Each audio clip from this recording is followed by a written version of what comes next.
আল্লাহ পাক রব্বুল আলামিন জানায় দেন, ইয়া আইয়ুহাল্লাযীনা আমানু তুবু ইলাল্লাহ। আল্লাহ পাক রব্বুল আলামিন ডাক দিয়া বলেন সূরাতুত তাহরিম এই আয়াতে কারিমার মধ্যে জানায় দেন, ওরে ঈমানদারের দল, ওরে মুসলমানের দল, আমানু, যে সমস্ত মানুষ ঈমান এনেছে তাদেরকে ডাক নিয়ে বলা হলো তুবু ইলাল্লাহ।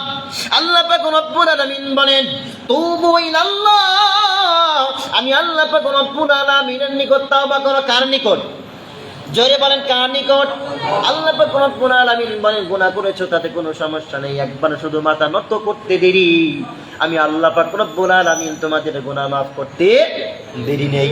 কিন্তু কেমন তওবা করতে হবে সেটাও আল্লাহ পাক রব্বুল আলামিন জানায়া দিলেন, তুবু ইলাল্লাহ তাওবাতান নাসুহা, এমন তওবা করবা যে তওবা করার পরে যে গুনাহ সম্পর্কে তওবা করবা ওই গুনাহ যেন পরবর্তীতে যেন আর না সংগঠিত হয়।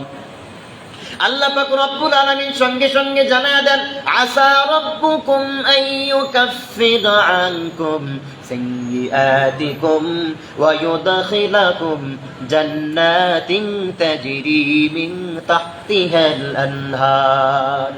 আল্লাহ পাক রব্বুল আলামিন ওই সমস্ত বান্দাদেরকে ডাক দিয়া বলে দিলেন, ও বান্দা,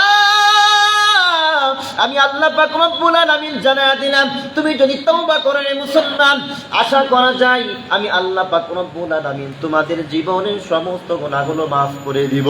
শুধু তাই নয়, এমন জান্নাত দান করব যে জান্নাতের তলদেশ দিয়ে নহর প্রবাহিত হয়। জোরে বলেন সুবহানাল্লাহ।